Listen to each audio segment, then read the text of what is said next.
Bueno, la primera trampa decíamos que es la ley. Es la ley Que el que hace la ley hace el truco. Pero estamos hablando de la ley burguesa, ¿no? La ley neoliberal. Que nos pone el Banco Mundial, el Fondo Monetario Internacional, el Banco Interamericano de Desarrollo, que nos va imponiendo primero la ley para entrar en los ámbitos del mercado. En las reglas. En las reglas del mercado. En las reglas del mercado que a ellos les benefician. Entonces, donde los campesinos ya no tenemos derecho a exigir la tierra por necesidad, sino que se nos da la tierra por un simple objeto, como un simple objeto, ¿no? De negocio, ¿no? Y finalmente se nos da una escritura o se nos da un título que puede ser negociable con los bancos y que a través de los créditos nos endeudan y nos vuelven a quitar la tierra, ¿no? Es decir, cuando la tierra se recibe por el campesinado, ya se recibe con una deuda. Ya se recibe con una deuda. Pero además con una receta de productos que tenés que consumir, de insumos que tenés que usar y de maquinaria que tenés que comprar o alquilar. Sí, y en el caso, por ejemplo, en el caso de Colombia, y yo creo que en la mayoría de nuestros países, es que hoy se nos está diciendo que tenemos que ir con un buen aliado. O sea, con un padrino. Con un padrino que esté vinculado en los agronegocios. Y finalmente es el latifundista. Que es el que te va a proteger. Es el que me va a proteger. Sí.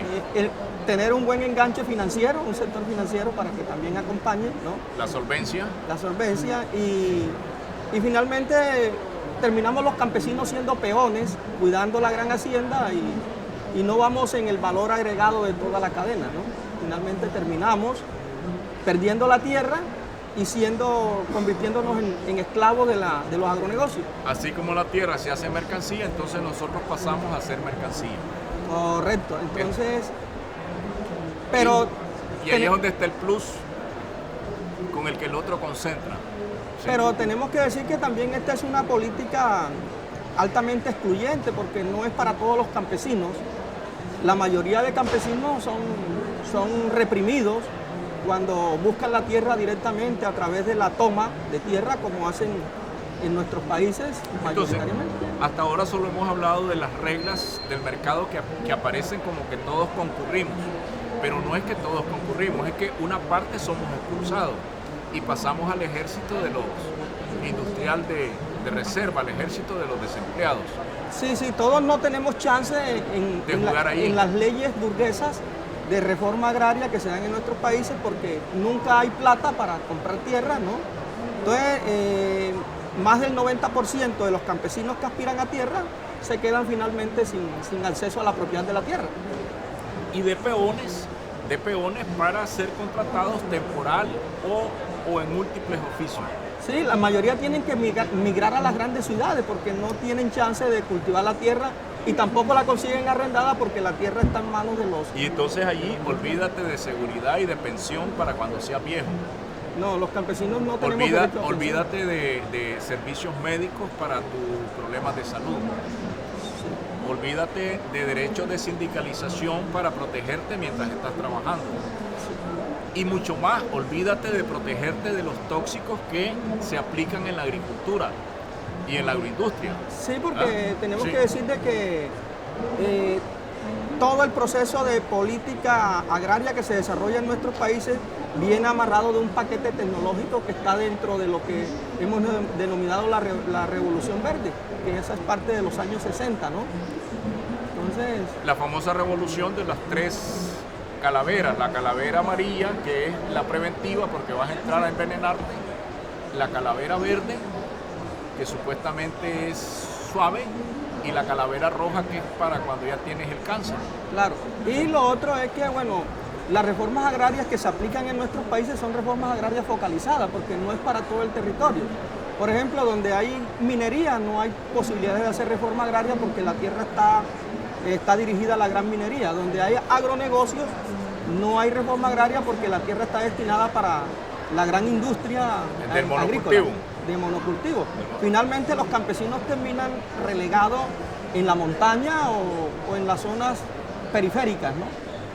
donde no hay alumbrado eléctrico, donde no hay servicio de agua potable, donde no hay caminos y donde tampoco hay escuelas.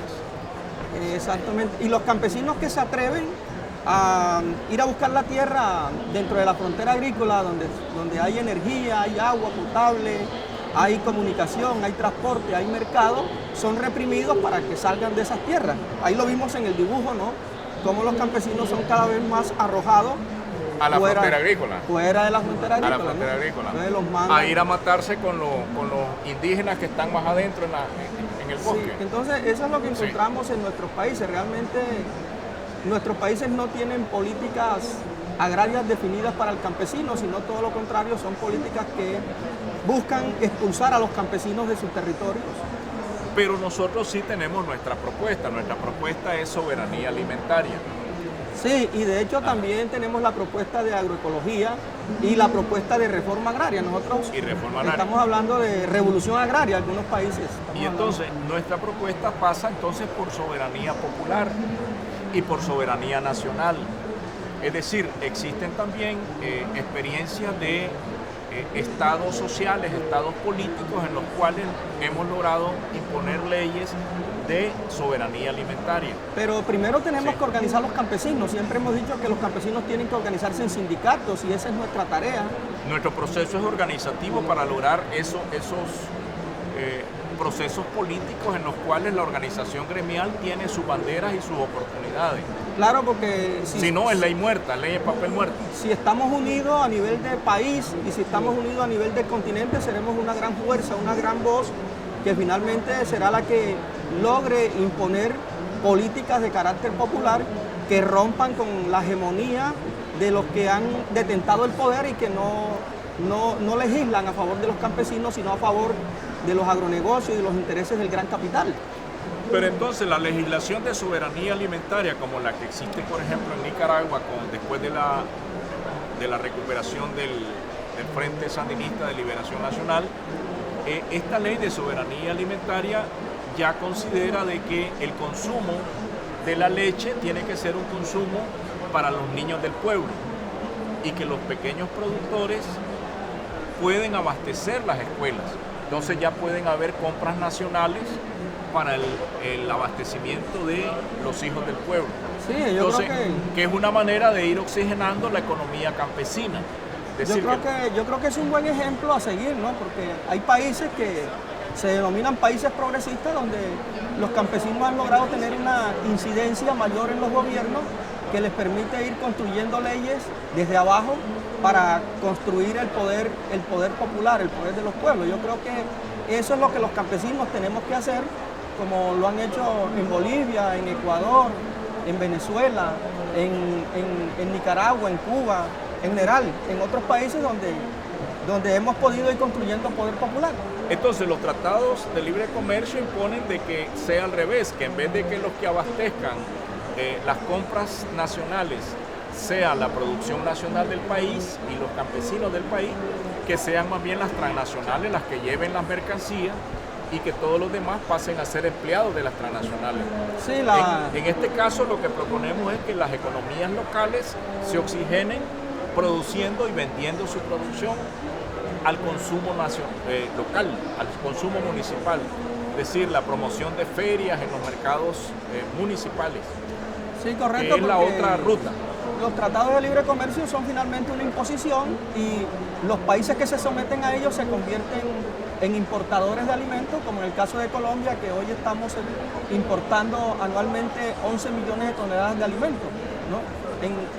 Y todo esto es dependencia y es empobrecimiento de la masa campesina, de que se ven arrojados a las grandes ciudades porque ya no tienen tierra donde cultivar, o si cultivan no tienen quien le compre los alimentos, como en el caso colombiano. Hay una invasión de mercado y entonces está la quiebra del campesinado. Es correcto. Y la deuda, entonces te vienen y te quitan la tierra.